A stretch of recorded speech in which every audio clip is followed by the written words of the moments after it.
দুর্গাপুর পৌর নিগমের 25 নম্বর ওয়ার্ডের সুস্বাস্থ্য কেন্দ্র নির্মাণ হলেও চালু হয়নি পরিষেবা। পরিষেবা চালু নিয়ে সম্পূর্ণ সরকারি ব্যর্থতা কটাক্ষ বিরোধীদের। দ্রুত পরিষেবা শুরু হবে আশাবাদী পৌর নিগম, তবে স্থানীয়দের দাবি কবে পরিষেবা মিলবে সেটা এখন প্রশ্ন।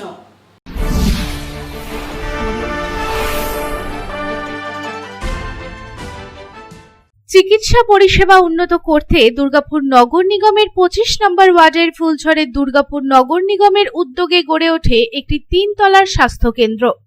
লক্ষ্য ছিল এই সুস্বাস্থ্য কেন্দ্রে একদিকে যেমন গর্ভবতী ও প্রসূতি মায়েদের চিকিৎসা করানো যাবে, অন্যদিকে রক্ত পরীক্ষা, ইসিজি, এক্স-রে সহ শারীরিক নানান পরীক্ষা করা যাবে।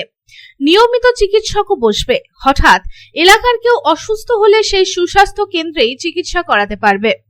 স্থানীয়দের অভিযোগ, ঝা চকচকে সুস্বাস্থ্য কেন্দ্রের কাজ শেষ হয়েছে কয়েক মাস আগে, কিন্তু তারপর থেকে দরজায় তালা বন্ধ রয়েছে। কবে পরিষেবা মিলবে সেটাও তাদের অজানা। দ্রুত যাতে এই সুস্বাস্থ্য কেন্দ্র চালিত হয় সেই পরিষেবার দাবি করেন তারা। এই প্রসঙ্গে স্থানীয় বাসিন্দা অশোক রায়ের দাবি, নতুন সুস্বাস্থ্য কেন্দ্রের কাজ শেষ হয়েছে, কিন্তু ডাক্তার এখনো দেখতে পাচ্ছি না। এখন তো বন্ধ অবস্থাতেই রয়েছে নতুন সুস্বাস্থ্য কেন্দ্রটি। দ্রুত যদি শুরু হয় তাহলে আমরা ছোটখাটো চিকিৎসা এখানেই করাতে পারবো। তবে এতদিন এলাকারই একটি ক্লাবে চিকিৎসা পরিষেবা মিলত, মাঝে মধ্যে চিকিৎসকেরাও আসে শুনেছি। তবে নতুন ভবনে চিকিৎসা পরিষেবা শুরু হলে আমরা খুবই উপকৃত হব। এখনো শুরু হয় না এখানটায়, এইটার থেকেই যায়। এগুলো আপনি গিয়ে দেখলে পরে দেখতে পারেন। এই কিছুদিন আগে আপনার রং টং এইসবগুলো হয়ে গেছে সব।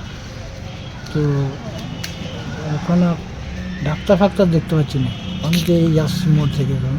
এখন সব মোটামুটি ভেতরে তো রেডি করছে বোধহয় সব, দেখিনি। আর এখানে হলে পরে আপনাদের এই টুকটাক ইয়েগুলো বিধাননগর যেতে হয় না, এখানেই দেখানো হয়। আর বেশি কিছু হলে পরে আপনার তখন বিধাননগর নিয়ে যাওয়া যাবে। আমার চাইছি যত তাড়াতাড়ি হয় তত ভালো।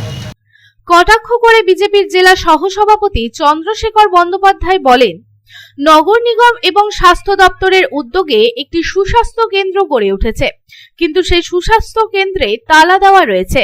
মানুষজন পরিষেবা নিতে গিয়ে ফিরে যাচ্ছে। রাজ্যের মুখ্যমন্ত্রী তথা স্বাস্থ্যমন্ত্রী নগর নিগম প্রশাসককে বারে বারে অপদার্থ বলছেন, তারপরেও তারা চেয়ারে বসে আছেন। কেন এই সুস্বাস্থ্য কেন্দ্রে পরিষেবা শুরু হচ্ছে না সেটা তারাই বলতে পারবে। দুর্গাপুর 25 নম্বর ওয়ার্ডের ফুলঝোরে একটি সুস্বাস্থ্য কেন্দ্র নগর নিগম এবং সরকারি উদ্যোগে তৈরি হয়েছে। মানুষ ওখান থেকে নাগরিক পরিষেবা পাচ্ছেন না, তারা প্রতিদিন ঘুরে আসছেন, দেখছেন ওখানে তালা বন্ধ হয়েছে। তাহলে সুস্বাস্থ্য কেন্দ্রটি সরকারি টাকায় কোষাগার থেকে অর্থ ব্যয় করে তৈরি হলো স্থানীয় মানুষের পরিষেবা পাওয়ার জন্য। সেই পরিষেবা মানুষ পাচ্ছে না, এটা সম্পূর্ণ সরকারি ব্যর্থতা। আর নগর নিগম প্রশাসককে মুখ্যমন্ত্রী, স্বাস্থ্যমন্ত্রী মমতা বন্দ্যোপাধ্যায় প্রতিদিন বলছেন অপদার্থ, তারপরেও এই অপদার্থরা চেয়ারে বসে আছে। এটা তারাই বলতে পারবে যে কেন খোলা হচ্ছে না, কেন সরকারি টাকাকে ব্যবহার করার পরেও মানুষ পরিষেবা পাচ্ছে না। নাগরিক পরিষেবা মানুষকে দিতে হবে, এটাই আমাদের দাবি। বিরোধীদের বিরোধিতা করাই কাজ, কিন্তু আমরা চাই মানুষকে সঠিক পরিষেবা দিতে, দাবি করে প্রশাসক মণ্ডলীর সদস্য রাখি তিওয়ারি। বলেন, একটা ছোট হাসপাতাল করতে গেলেও চিকিৎসক, নার্স এবং চতুর্থ শ্রেণীর কর্মীর প্রয়োজন। এছাড়াও সঠিক পরিকাঠামোর প্রয়োজন। সে সমস্ত কাজ হয়ে গেছে। এপ্রিল মাসের প্রথমেই পরিষেবা শুরু হয়ে যাবে বলে আমরা আশাবাদী। আমাদের তো ফুলজোর বলুন, আমাদের 42 নম্বর ওয়ার্ড, সুকুমার নগর এবং আমরা 3টে হেলথ সেন্টার তৈরি হয়েছে। আর আমরা ওগুলো রিসেন্ট শুরু করব এপ্রিল মাস থেকে। যেটা হচ্ছে আপনার শুধু তো বিল্ডিংটা হলে তো একটা সেন্টার তৈরি হয় না, চালু হয় না। সেখানে আমাদের স্টাফ যারা কাজ করবে, গ্রুপ ডি, তারপরে আমাদের যে ক্লারিক্যাল স্টাফ, গ্রুপ সি এর যে ক্লারিক্যাল স্টাফ, সেগুলো আমাদের নিয়োগ হয়েছে, যেগুলো সিওমএইচ অফিস থেকে। আমরা রিসেন্ট এপ্রিলের ফার্স্ট উইক থেকে শুরু করব। আমি জানি ওই এলাকার যিনি আছেন ফুলঝোরে বাপ্পা বলে, যিনি ওয়ার্ড দেখেন, বিপুলকলার প্রেসিডেন্ট, ওনার সাথেও আমার কথা হয়েছে।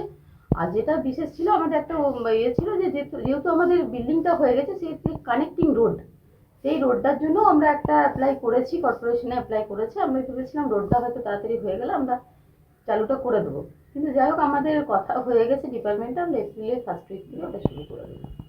আমাদের স্টাফ নিয়োগটা ছিল, ওগুলো নেওয়া হয়েছে। ধরুন একটা সেট আপ তৈরি করতে গেলে কালকেই তো ধরুন এখন যদি গিয়ে আপনারা দেখেন যে ওষুধ দেওয়ার লোক নেই, রুমটা পরিষ্কার করার লোক নেই, এবারে সেই জায়গায় তো একটা ওরকমভাবে হেলথ সেন্টার চলে না। আমাদের সমস্ত রেডি করে আমরা ফার্স্ট উইক এপ্রিলের ফার্স্ট উইকে আমরা শুরু করবো। সেটা আমার চেয়ারপারসন কমিশনার এবং যিনি ওই ওয়ার্ডে আছেন ফুলঝোরে দীপঙ্কর লাহা, আমরা সবাই জানি, ওনার যিনি ওয়ার্ডে যারা আছেন বাপ্পা বলে সবাই জানি আমরা। বিরোধীরা কি বলছে, তো আমাদের সবসময় ওনারা তো সবসময় নেগেটিভ কথাই বলে থাকেন, পজিটিভে তো সবসময় এগিয়ে আসেন না। একটা সেন্টার করতে গেলে যেসব প্রয়োজন, আপনার একটা নার্সের প্রয়োজন, একটা ফার্মাসিস্ট ওষুধ দেওয়ার জন্য, আমাদের যারা গ্রুপ ডি হসপিটালটা পরিষ্কারের জন্য সমস্ত কিছু রেডি করে তো নামতে হয়। তো আমাদের সমস্ত কিছু রেডি হয়ে গেছে, নাহলে তো আপনাদের কাছে আবার খবর করবো ওখানে যাচ্ছি, মানুষ ফিরে আসছে, ওখানে পরিষেবা পাচ্ছি না।